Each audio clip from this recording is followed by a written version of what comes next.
And I want to say happy 21st, happy anniversary. You should be so proud of this. I do not know of any other conferences focused on young learners or very young learners that has had this many years of exciting conferences and work. And I'm happy to be with you, even if it's only virtually. I have been to Portugal, but someday I would really like to come back. But one nice thing about our virtual presentations and our participation in things like Zoom is we do get a chance to get to know each other. So again, thank you so much, and let's go. All right, I'm going to begin with a poll. I want you to think about, I'm assuming most of you teach young learners or have taught young learners. Which have you found are easier to teach? Is it easier to teach listening and speaking, or is it easier to teach reading and writing? And would you please go ahead and answer the poll? If you have not taught young learners, think about what you would think would be the case. Is it easier to teach oral language or reading and writing? Go ahead. Okay, people are answering. Just a second.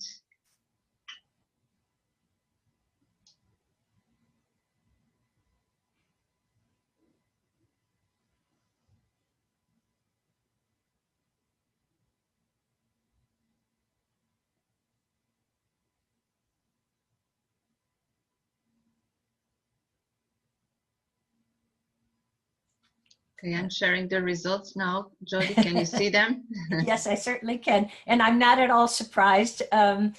Most of us, I think, would have said that listening and speaking are easier to teach than reading and writing. I have a second question for you.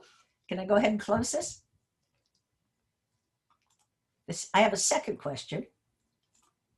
And that, which of the two written language skills are easier to teach? Is it easier to teach young learners to read in English or to write in English? Which is easier?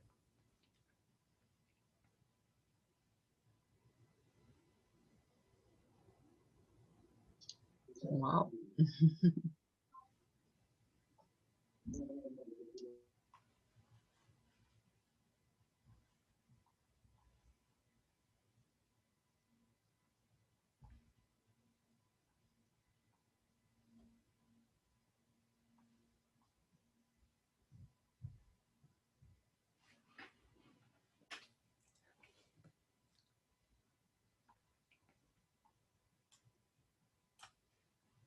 Jodi, I'm sharing the results now. Yeah.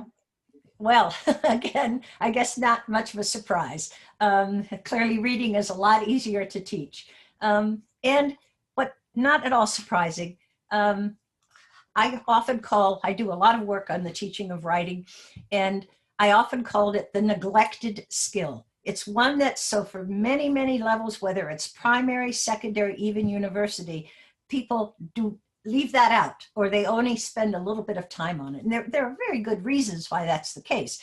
First, sometimes classes are too large, and if the kinds of assignments require a lot of grading, a lot of correction, then it's more difficult. I'm going to show you, however, that there are lots of activities that we can do that are much less time consuming, and they won't cost as much time for you to have to grade them. So the second was, I don't have enough time.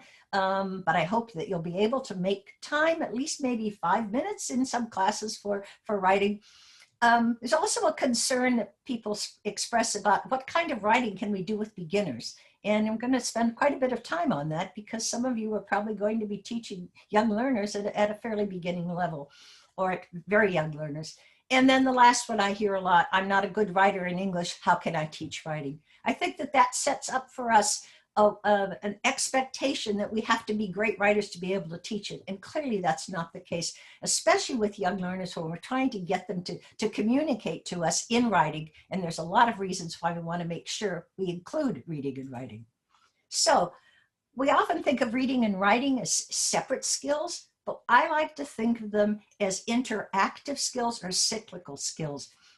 For reading, we're often preparing to write, for writing or speaking. For writing, we're producing something that is meant to be read. When we're reading, we often take notes, or we write to remember what we've read. And in writing, we often reread those notes as we write. And so you can see that it is a cycle and it's interactive. In almost all cases, we're going to be doing reading and writing together or in subsequent activities. Now, even though it's difficult to include writing, I want to make sure that we think about why reading and writing are so important. Perhaps the most important thing is that reading and writing reinforce what's learned orally. And the second one, that with reading, we can cover so much more content, so much more interesting vocabulary and grammar, but it's the content that provides the input with helping us to remember. When we write it, we also help remembering it. Some people have called writing an external memory. Why? Well, because when I say something, you may listen and hear it, but you're probably not going to retain it. But if you see it and if you write it, you actually have a chance to go back and look at it and read it.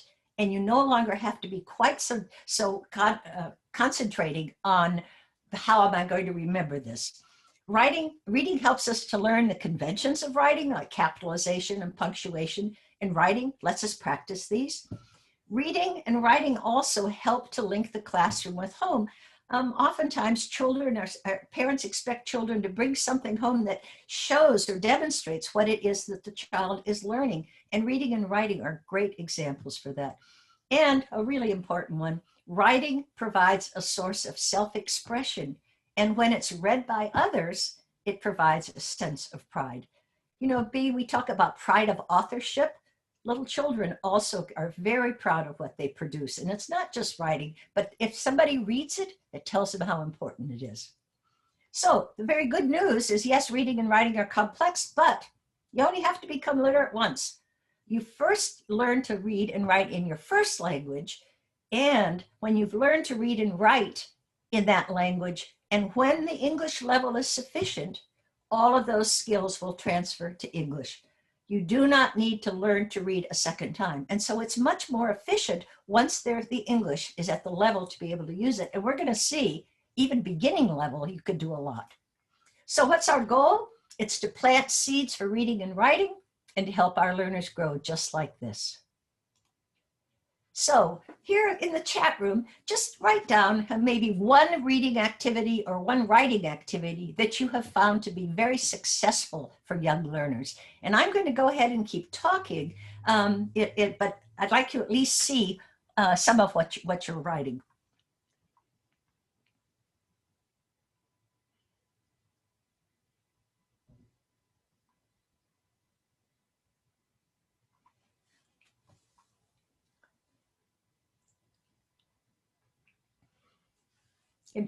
And you can keep looking at what other people are typing, because I prefer having an interactive presentation if at all possible.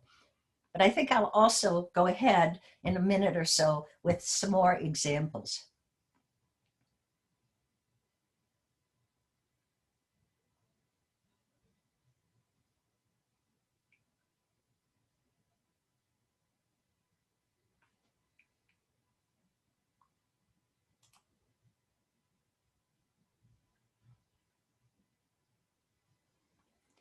So if you want to go ahead, keep typing. Let's look at what are some really good beginning reading and writing activities. And some of these are for recognizing the relationship between sounds and letters. One of the ones I particularly like is called a picture or a word sort. What we do is we ask our young learners to sort pictures of objects that maybe they begin with the same letter, like book, ball, boy, or ones that rhyme, like cat, hat, and rat. And some of you may recognize the cat in the hat from a Dr. Seuss book. And then we can follow that up with writing, because actually students could write 3 sentences or even just 1 sentence with a book, a ball, and a boy. So the boy has a book and a ball. Or they could write something in which the cat has a hat on and he sees a rat, if it's more advanced. Another activity, odd man out, is in this case is exactly the opposite. You're trying to find a word that does not belong. So it may have a different topic, or it may have a different sound. And when they find that word that doesn't belong, they can actually write that word. And the third is bag it, where you label paper bags with the letter, and then children put in pictures of words that begin with that letter. And again, they can then write the words that go with that letter. These are kind of fun beginning writing activities. We know that our young learners have a lot of energy. They need to be kept active. And in fact, I finally have tried to say to other people that really all of us need to be active. It's not just, but little kids really need to have a chance to move and do things, kinesthetic learning. Well, here's a kind of a nice one. They could have their partner write a letter on their back and they have to guess the letter. Or they can get engaged in body spelling, and you can see some examples of these. Obviously, these are a little more complicated, but any main key word to a topic, a theme in a unit or a lesson, you could actually have them. What's the most important word? Okay, let's see if we can spell that word.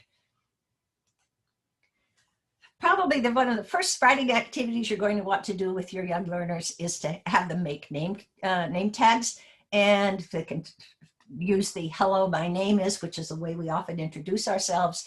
I would also recommend that you might have them make name cards, which are folded cards that they could actually put on their desks in front of them until you get to know them. And actually, those could be being used all during a term because they could be adding information to it. They could draw pictures. They're talking about toys, they could draw a picture of their favorite toy. If they're talking about food, they could either draw or write their favorite food. I mean, they could keep adding information to it. In the beginning, I would ask them to pass those into you when they leave the classroom, and then they pick them up when they come back and they put them in front. But the idea is you have a chance now to really get to know your learners, and that information is on a card when you're calling on them. Here's another fun activity, a way of also celebrating our names. These are what are called acrostics, and notice that we try to find words to describe ourselves. And there are lots of lists. I have one listed for you here, but there are lots of lists of adjectives that describe people. And so if you that you could ask people to do this in pairs, they could do it on their own, but how would they describe themselves? Jaime says he's joyful, athletic, intelligent, marvelous, and energetic. And Sophia says she's smart, outgoing, fabulous, interesting, and amazing. So it's a chance to kind of say who we are and what are some of the best things about us. Now, how are we going to deal with, however, negative adjectives? We certainly don't want our children to be talking about other people using negative adjectives. However, we could ask them to talk about a witch, or we could ask them to talk about a monster, and this wicked, icky, terrible, cruel, horrible witch, or this mean, old, nasty, scary, terrible, evil, rotten monster. And I would actually, with the first time I do these, I would have students working together to what are all the adjectives we know that describe people. And then you could put them in alphabetical order, that's teaching them the alphabet, and also then they can pick out the ones that fit their name. And then they can introduce themselves to each other using the acrostic. Now, here's a more complicated one. And this is one based on my dog, Junior. And you notice my dog's name, Junior. He has a black nose. He's 9 years old, and he's a big dog. Can you see that? It also spells Jodi. So these are the kinds of things you can keep expanding as their English proficiency improves, and you can relate it to something that they're doing in class. You could ask them to bring in a picture of their favorite, of a pet or of a friend, and they could actually do a name acrostic. Another thing is I am poems. And they can be any form, but often they begin with I am, with the first name, and then 3 adjectives that describe me. And then you might want to just do that the first time, and then you could add to them. They could then say what they like or don't like, maybe depending upon what actually they're working on. That could be the grammar point. They could talk about what they're afraid of, what they hope for. You could change any of these sentence starters, but here's one that helps them to kind of, in a more sophisticated way, say who they are. And here's mine. I'm Jodi, energetic, helpful, friendly. At least I hope I am. I love cats. I don't like elevators. I'm afraid of heights, and I hope for peace. Crandall. So it's a kind of thing. If I were doing these with your students, I would clearly do mine as a model, And I would only do the beginning of it, and then we would add things to it. We'd ask them to get them out and add some things to it. But each time, and I'm going to stress this, you need to provide a model for your young learners so that they know what's expected, and they can actually even take some of the same words. Here are very simple 3-line poems. For you, it's a noun, verb, adverb. They don't need to know those terms. But how do cats talk? Cats, what do? Well, they meow, and they do it softly. And children, how do children make themselves known? They shout loudly. And then we could actually ask them, okay, what about dogs? What do dogs do? They bark. Is it loud? What about turtles? We could actually talk about how animals move or how people move. So we could say turtles move slowly. We could have babies crawl slowly. But the idea would be you pull out whatever it is that you're teaching, but helping them to see how they can take that information and make a 3-line poem out of it. These are fun. This is a shape poem. And in this case, they find either they draw something and then write the poem with it, or they find the poem and they find a drawing that goes with it. In this particular case, as you can see, it's a little boy on a slide. But if you look to the left-hand side, the little boy first had to climb. So first I climb up slowly. But then when he gets to the top of the slide, I slide down fast. So a great way of communicating, not just the words, but also through the illustration. Now here's one written by a little girl named Mahim. And you notice that she's got a dog bone. And around it, she puts puppies, puppies, bone, bone, puppies, puppies, bone, bone. But inside, she actually writes the following. Puppies are great fun to play with. Puppies jump around and run. Puppies bark and never stop. Puppies love to have great fun. Now, it turns out Maheen is actually really a poet. She even uses run and fun that rhyme. You don't have to do that, of course, but it's very nice. And can you imagine how proud she is to share this with the other classmates, but also with her family and probably with her dog. Here's just a way of using acrostics with a greeting card, in this case, a Valentine's Day card to Sarah. And I want you to notice here, it's not just one word. She's super and awesome, but she's a real friend. She's always fun and she's happy. So these can be phrases as well, or even full sentences, as I did with the dog. And here's an invitation. I don't know if you in your schools have parties where you invite the parents for an event. If so, it'd be great to have all your young learners fill out a little party invitation that they can take home. And again, you're teaching them the formatting of that particular document. You're also spending some time on date and time and place and who it's for. You may not want to have RSVP, or you maybe need to spell that out, but this is a kind of thing you could use. So here's a long list of the kinds of things that you could have students write. They are alphabetical, or not in terms of what's difficult or not, but actually almost any of these things can be used at all levels. But you'll see there's lists, there's name cards, poems, posters, signs, obviously address labels, stories, thank you notes, kinds of things that they're going to need to be able to write. So what are some more writing activities? Well, one is to underline, complete, or copy words as they hear them. So they may be listening to a story, they may be listening to a song, and they have the text in front of them. They might want to be able to underline the key words. They might want to copy afterwards the words that are most important in the song.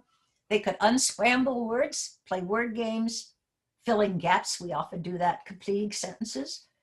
They could describe a picture with either some or no words provided, answer questions, write a new ending for a story, and actually write almost any text from a model. And again, let me stress that you really want to be giving them models for the things that they're going to write. And I'm going to show you how, when we get to more complex writing, how a model is really important. And of course, it then requires students to read. And we want to keep using that reading and writing cycle as much as we can.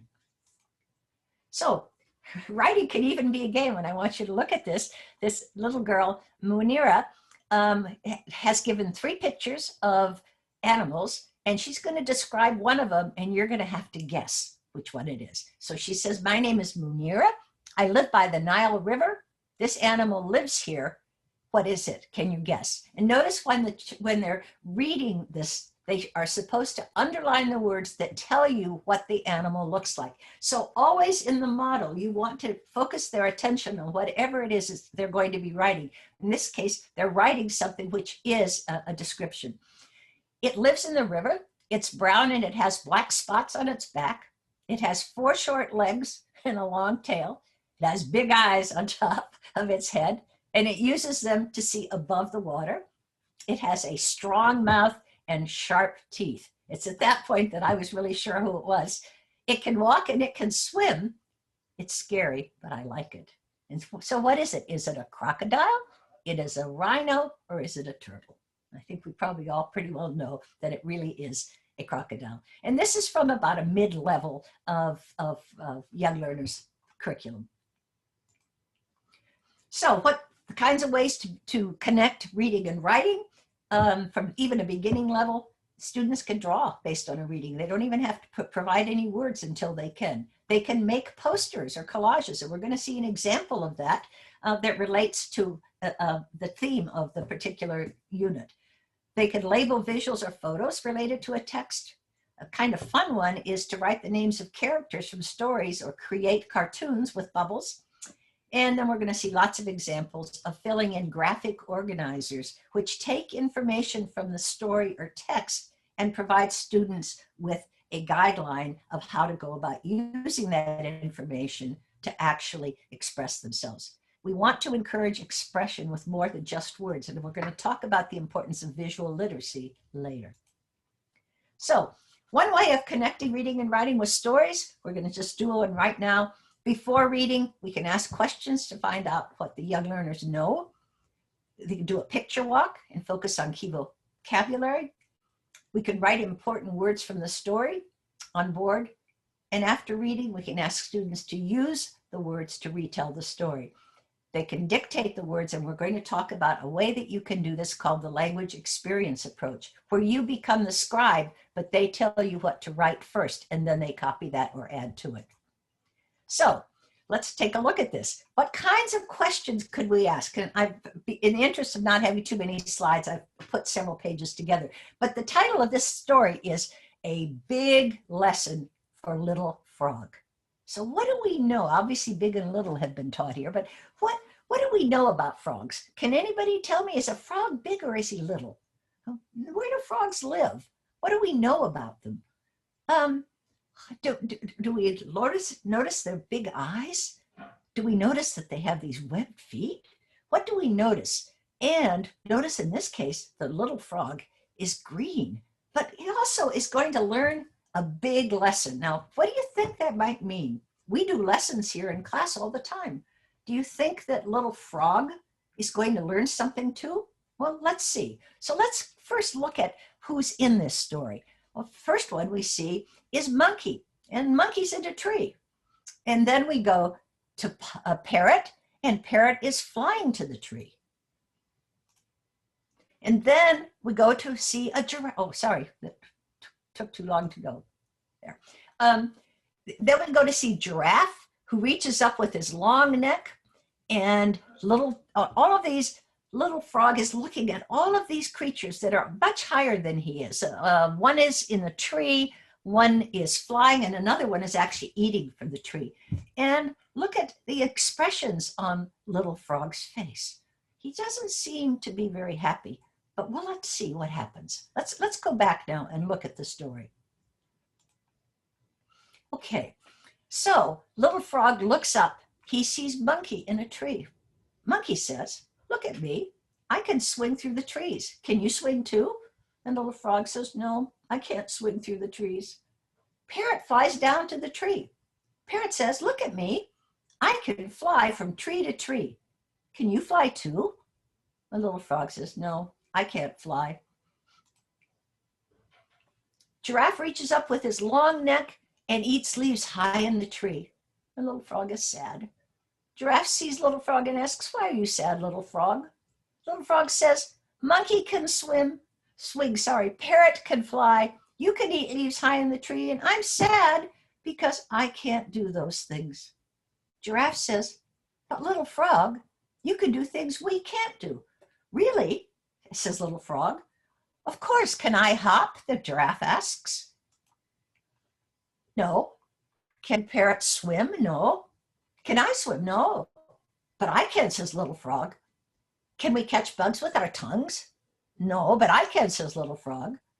There are many things monkey, parrot, and you can't do, giraffe. I'm very sad for you. Please don't be sad.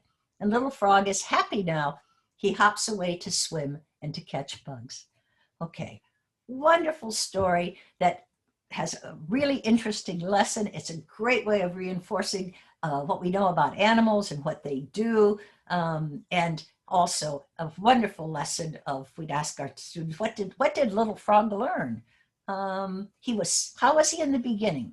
And how was he in the end? He was sad in the beginning. He was happy. So we'd ask a lot of questions. And then from that, we would actually develop what's called a language experience story. And it comes from this quote from Van Allen, that what I think about, I can talk about. What I can say, I can write. What I can write, I can read.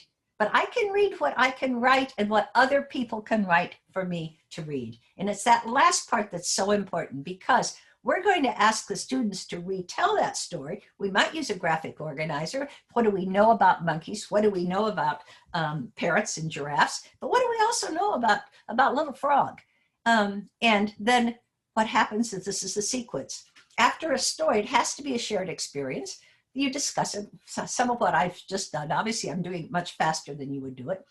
The students dictate the story. So they use the words that perhaps that are on the board, and the teacher helps. The teacher says, okay, who does little frog meet first? Okay, let's say what does monkey do, and so forth. And they then give you the words, and then you read aloud what has been written so far. You go back and say, okay, let's see what we've said. And when they've said all that they want to write, the teacher and students read it together, what's written on the board. And then they decide if they want to change anything, to make corrections. And then the students copy the text from the board. And there are lots of things that you can do after that. You can do picture matches. They can match pictures with words or sentences from the story. They can arrange sentences in order. So you take that language experience story that they've written together, put them into sentences, and then have them copy those. And then you could actually cut those up into strips, and they have to put them in the right order. You can remove some words from the story. In fact, a lot of people, when they're using language experience, do what they call backward deletion. And they delete words that are least important, but they also delete, in the end, they delete words that are most important, so that they get a chance to actually put in the words that they need to know. They can add a sentence at the end, and they can create a new ending. Maybe something else happens to Little Frog. So lots of things to do before reading. We did most of them. A picture walk. We talk about the title, the subtitles, the graphics. Graphics are critically important, and we're going to see some examples of that. We find out what learners know about a subject. We pre-teach key vocabulary, and if I were doing this, I would be writing the words on the board so learners can use the words later.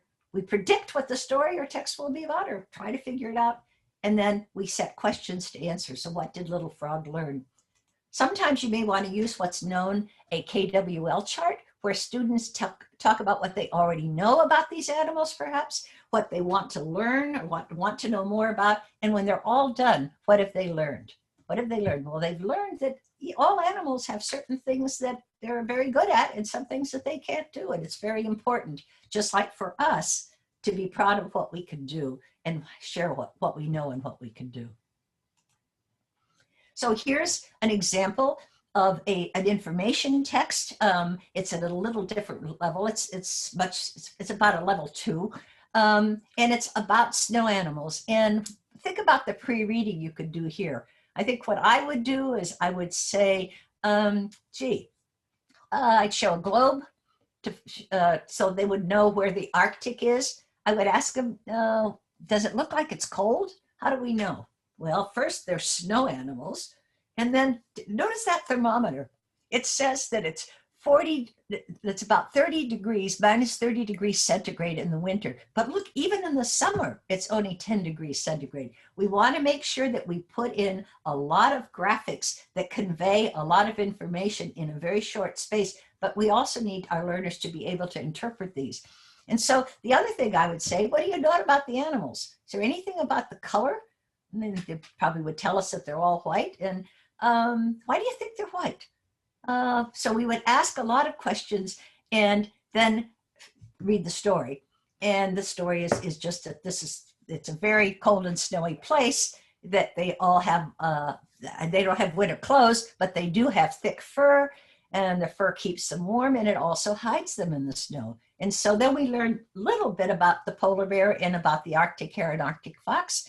Polar bears are big, strong animals. Arctic fox and Arctic hare are small, fast animals.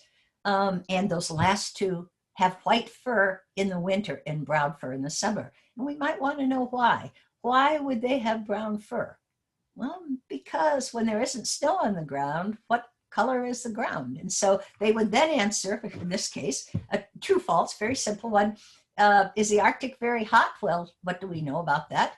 Do they have thick fur to keep them warm? And who has brown fur in the winter?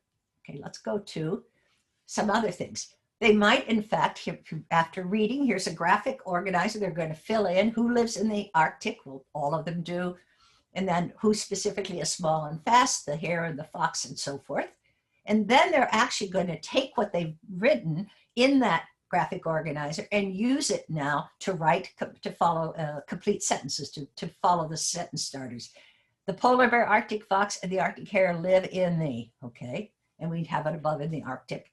The polar is big and strong and so forth. And so we're taking them through the steps of reading, getting information, categorizing it, and then using it to be able to complete sentences. And obviously, as they get more proficient, they get less provided for them, and they're expected to provide more of the information themselves. Here's a wonderful reading, and we're not going to have time to read these, but you will have this available, the webinar. And this is a story about caring for baby elephants. And again, they're going to listen and read along. But we do want to find out what they know. How do we know that's a baby elephant? And what does it mean to be a baby elephant? And you care, your families, for babies. How could you care for a baby elephant? And why would you need to? Like, can we find out what this man is doing? Why do they have blankets on these or towels on these elephants? And we're going to find out a lot about the elephants who live in a wildlife trust in Kenya, which is in Africa. And note that they also find out a little bit in some of these readings that are kind of weird but true facts, that elephants touch each other with their trunks to say hello. I think that's a wonderful thing. There's so much, you can learn from these yourself, but definitely the children will love this. And so here they then do true and false. And the first one is a bit of a trick because yes, it is the David Sheldrick Wildlife Trust, but this is for animals not in Asia, but in Africa and so forth. They do that. But the one I like is the next one, where they take these 5 sentences and put them in order, which is well on the way to actually writing a summary of this story. So the very first thing is the baby elephant's mother dies. Then people at the trust find the baby elephant. And then people at the trust give the baby elephant milk. And then the elephant grows and plays with other elephants. And then finally, the elephant goes back to the wild. So by putting these in order, they now have a sequence that, of course, they can then take to not only talk about it, but also to write about it. You could, again, do what I called before sentence strips, where they actually physically have them in front of them, and they can actually put them in the right order, which I like even better than just using numbering. So lots of things you can do after reading: drawing and labeling, filling in visuals, putting these visuals, words, or sentences in order, like I just mentioned, filling in blanks, answering questions, describing a character, an animal, a place, and what we did with the little girl who wrote about the crocodile. write a new ending. We might be able to write a new ending for a big lesson for Little Frog. And then a response show for students who are at a higher level might be actually keeping notes about their responses to the things they're reading. But you can also use this as an oral activity.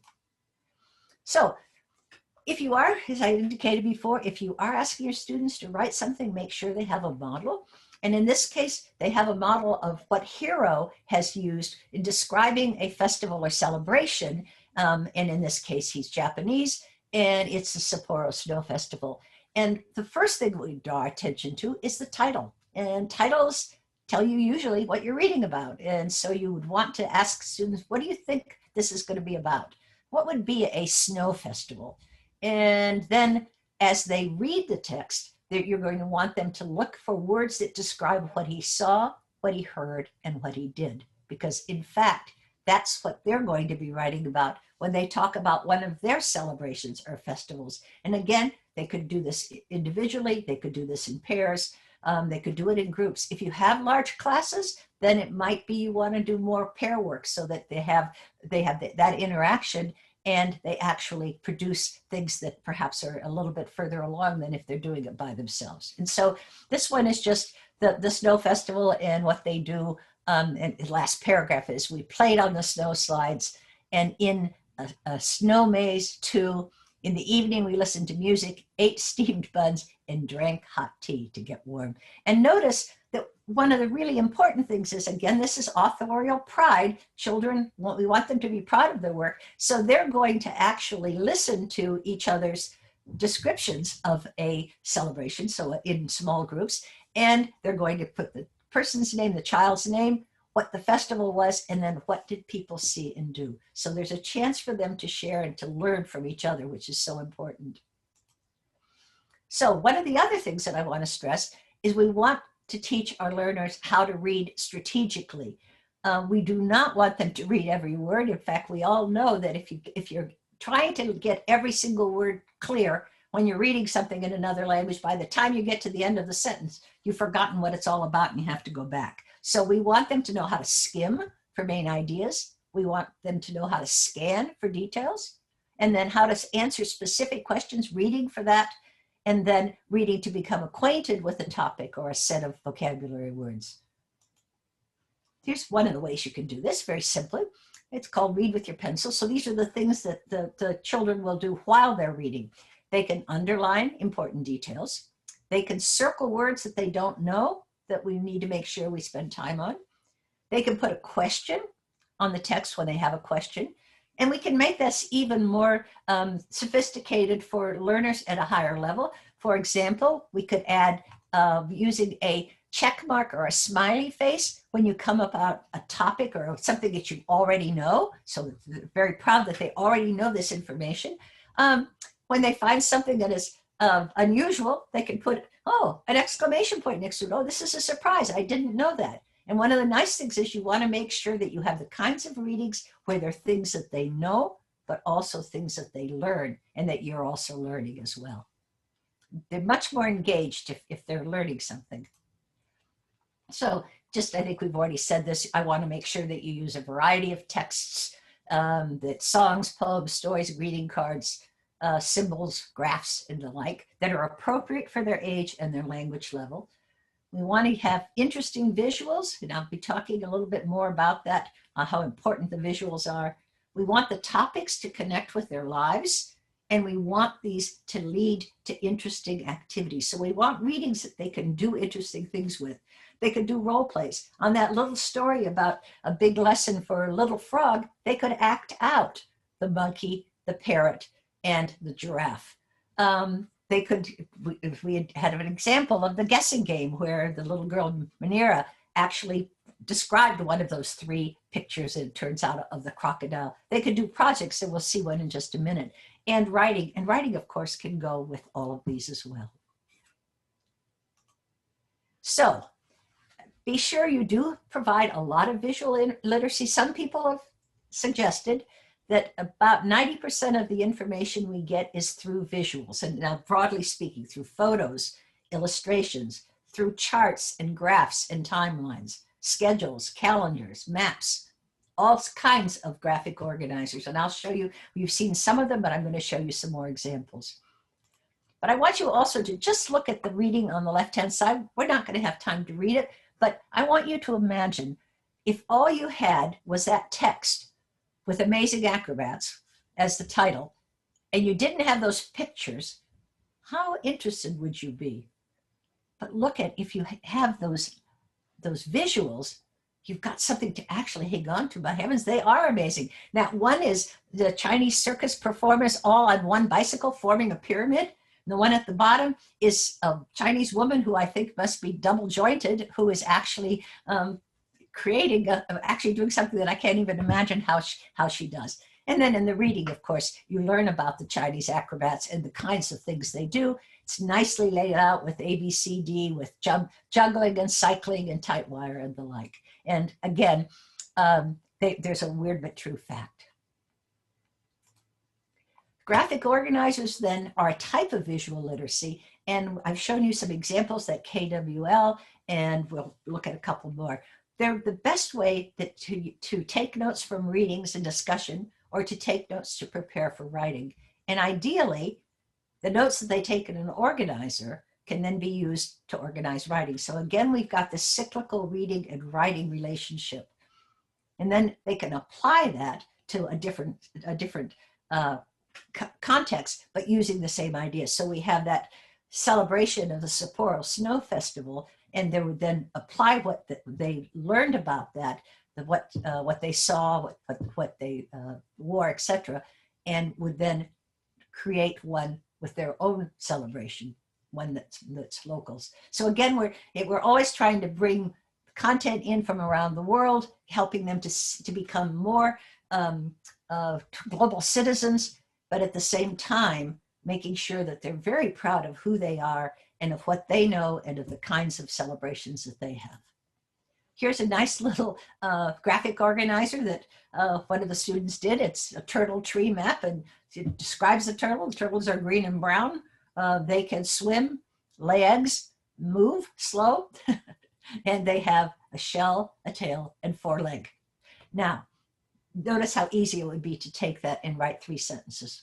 It's a way of taking information from a text, or it could be even from something that you've been discussing, and then they could use that to write. Here's a graphic organizer that's being used. It has no text in it, but each of these children are drawing a picture of their favorite type of transportation. That's the theme of the unit. And you can see they then put these on one bar graph. They have a really good way of now understanding how a chart or a bar graph is developed. And they talk about their favorite. It looks like quite clearly bicycles are the favorite form of transportation, but airplanes look pretty good as well, and they're a variety. So again, they title it Our Favorite Transportation, and they create the visual based on what they have learned in the unit. I just want to show you some others. We're not going to be reading all of these, but here's 2 different kinds of graphic organizers. This is about 2 different families, a small family in Turkey, a large family in Mexico. They learn the words for grandfather, grandmother, and so forth. They then write the family tree. They could then, of course, apply that to themselves. And in fact, they do eventually. At the bottom, they talk with a partner, and they fill out this form saying their name, how many are in the family, how many brothers they have, and how many sisters they have. Again, that graphic organizer will help them to be able to actually write something as well as to be able to talk about it with their partner. Here's one that you don't even have to read the text because it's so obvious what we're talking about. First, we've got all of these pictures of phones over the decades. I think I've seen all of those, but I'm sure some of your young learners have never seen any of them. I know that some of my young learners have never even seen a typewriter. They didn't know there was such a thing as a typewriter. And one of the teachers in Greece wrote that she wanted her students to write a postcard, and they didn't have any idea where you put an address because they'd never written a postcard. They knew how to do an email, but they didn't know. So a lot of this is just filling in. And notice besides having these wonderful pictures, that on the right-hand side, we have a timeline, and they have keywords that they have to fit. So what's the key about a candlestick? That's the one at the top. Well, it's got a tall stand. And notice it was in the 1890s to the 1940s that people were using that. And they can go all the way up to when they get to the smartphone. And the difference between having a large touch screen, a tiny screen, a spinning dial, and big buttons. And so they have a chance now. They could use this to talk, but they could also use it to write. And here's another one. It's the story of chocolate, and I'm not going to spend much time on it, but I want you to notice that this takes place in Central America and Mexico, because that's in fact where chocolate was invented. The Mayans were the first, and then the Aztecs took it, the Mayans and the Olmecs together, and then the Aztecs took it. So we have that nice map. We also have a graphic organizer of cause and effect. And so we learn when we read that the Aztecs added another ingredient because they wanted it to taste better. And the Spanish added sugar, but and so they fill that out, and then they actually get a chance to write sentences about how chocolate has changed over time by various people. So the Mayans, the Olmecs and Mayans used it first, the ingredients that they use, and then chocolate as currency. So they can retell the story of chocolate, but they can rewrite the story as well, which is what they'll be doing. So reading happens all the time. It doesn't have to always be the focus. Games like concentration involve reading. Songs with closed captions encourage reading while listening or singing. Visuals for projects require interpretation. And picture caption, titles, directions all involve reading. But so can writing occur all the time? Keywords from reading can be used to create sentences. Students can answer questions or record what their partners say using a graphic organizer. They can label or write sentences or paragraphs to go with their projects. They can create poems, emails, other texts from themes or pictures.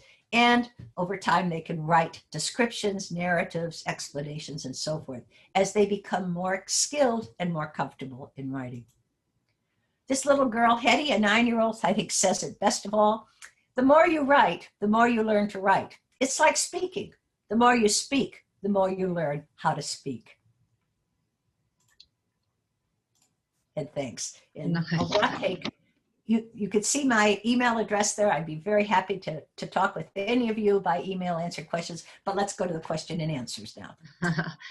Thank you. Nice quote to end the session, Jodi. We don't have many questions so far, but I would like to say that there were very nice activities to develop the reading and writing activities in a creative way. And most of all, you gave examples of real contexts with topics that rise curiosity in children. Well, they maybe are challenging for them. And the way the strategies that you used, that you shared with us, it's going that way to rise their curiosity and to challenge them to think about some of the topics. So as all the people are saying here, the participants, excellent ideas, thank you. Someone asked if these examples were from course books. Yes. Yes, the ones in the beginning are some of them are from a textbook that Joan Kang-shin and I wrote on teaching young learners English. But I've been teaching the teaching of writing for years, and so a lot of those acrostics and some of the 2 3-line poems and things like that are things that just I have used. But the pages that you see are from Our World, which I'm one of the series editors, and I needed to get texts that you could actually see how we go from reading to writing and how we use graphic organizers and how we also make sure that there are lots of visuals that help to provide the information. I'm looking now at the chat room because I didn't have a chance, so let's take a look. Oh, good. Jigsaw reading, excellent. And that is especially when you've got several paragraphs in a text. You could have people, your children, count off 1, 2, 3, 4, and then all the ones work on just that one paragraph, all the 2s work on the other. but they then come back and teach each other. So number 1 teaches 2, 3, and 4 what she or he learned and the like. It's absolutely wonderful. Labeling, absolutely. Dialogues, yes. There's no reason at all if they can't be doing that. Show and tell, describing pictures, matching, gap filling, categorizing words, very good. And you can see we were doing some of that with a big lesson for Little Frog, and also in that game with the 3 animals. Matching, yep. Planning a text, yes. Crosswords, very nice. Yeah, children really love word games. Gap filling, reading nursery rhymes, yes. I didn't include songs. I only had 45 minutes, but obviously I really wish that there had been time to put a couple songs in, because I think one of the best ways to add to the input is not just listening to a text being read in either by the teacher or on an audio from online, but also songs and nursery rhymes, absolutely. Storybooks, yes. Retelling a story. Jodi, we have a question here. Okay. Sophia asks, we should always provide models for sure. So when writing acrostics in L2 with young learners don't have all that much knowledge of adjectives. Any suggestion? They don't have all knowledge of what? Of adjectives, of words to create the acrostic. Yeah. I would, as I said, what I would do normally is I would start out by presumably this is part of the the unit, but I would want to know what are some things that we use to describe people. And so we would record all of those things, and then we would say, okay, what are some really nice things that we could say about people? And I would let them talk about them. And maybe I would give them a text that had a lot of these words in it. And then we would say, okay, let's see, can we come up with a word that begins with A that is something nice? And you might even put some words up for them. It probably is not going to be something for children who are at level 1, but as they acquire more language, they're going to be able to actually use those. But I think you're going to have to spend a lot of time. I was in Germany for doing some work for training some teachers, and we were asked to go out and do an alphabet book and look around us and find words written with different letters of the alphabet. You could actually do a kind of a word sort where you actually provided some of these and ask them, what does this mean? So do you see, I think you're going to have to spend some time on this so that they have enough words to be able to use. And you also, when they're old enough, they could do a internet search. I mean, you could give them the link and they could look up words that have the words that start with their letters of their name. And then they could learn new words. So, I mean, it's just, I think you have to do what they can do at that point. But I wanted you to see, they could certainly all do the 2-line poems, or 3-line poems, sorry, that, you know, that. Jodi, we still have a question here. What would you tell teachers who say they don't do project work because it's time consuming? Yeah. Okay, that's another, you just hit another area that I spend a lot of time on. I've done lots of webinars on projects. I think what you have to do is have some of this be done at home. They can also work in pairs or groups so that they don't take a whole class period. Some teachers do a little bit of a project and do it over like 2 units as opposed to 1. But it is time consuming, but especially if you're doing it, and I understand in Portugal you're not. In the US, almost all our classes are virtual right now because of COVID-19. These projects are the one thing that we say, boy, there's no reason at all not to have them do these at home, because they have some time and it focuses their attention. And we know that virtual learning, one of the hardest things with our students, no matter what age, is to get them to focus, to get them to engage.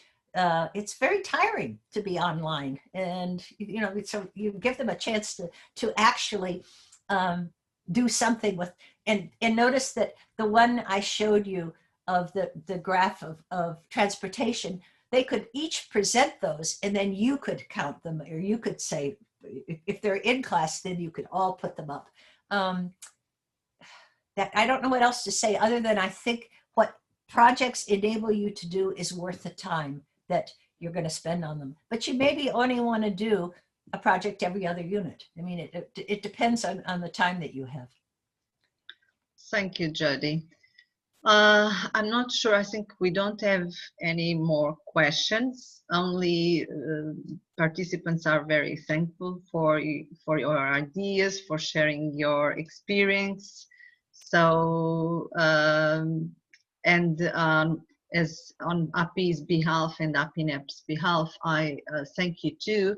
And I would like to say that National Geographic Learning sponsored Professor Jodi's webinar in this Young Learners and Very Young Learners online conference. If you wish to know further on National Geographic Learning resource aimed at preschool and primary teaching, please contact Ms. Catherine Hollings. I'm just going to share with you her email. So Catherine, yes, Catherine will kindly assist you. Sorry, Jodi? I should stop sharing, right? It's okay.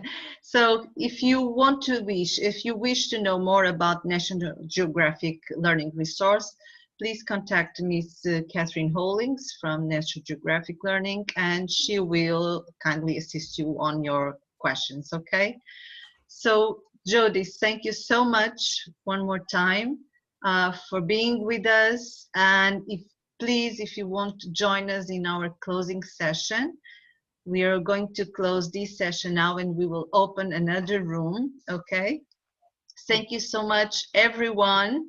Thank you, Jodi. Thank you. Thank you for the wonderful ideas in the chat room. I hope that all of you will take the time to actually look at the tremendous ideas that you all had. I had difficulty getting that up. That's why I didn't spend more time on it, or I would have done more. But there are some great ideas. So thank you, everyone. Hope to see you in our closing session. And if not, hope to see you soon and face to face. Wish you all a very peaceful Christmas time and hoping for the best in 2021. Fingers crossed. And thank you again, Jodi, for being with us. Okay. Thank you for inviting me. Thank you. Thank you. Bye-bye. Bye, everybody. See you in 5 minutes.